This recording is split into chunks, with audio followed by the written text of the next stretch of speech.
I'm going to do this in English because most boertjies, they do know how to braai lekker wors.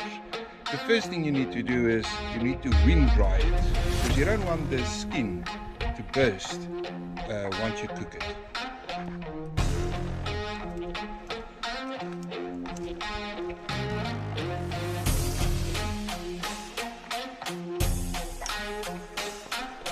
The next step after your Boerewors is wind dried a bit, it goes on, and then it's important that these skulls must be extremely hard,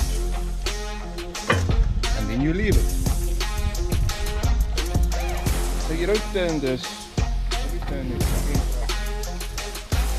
You see it's done.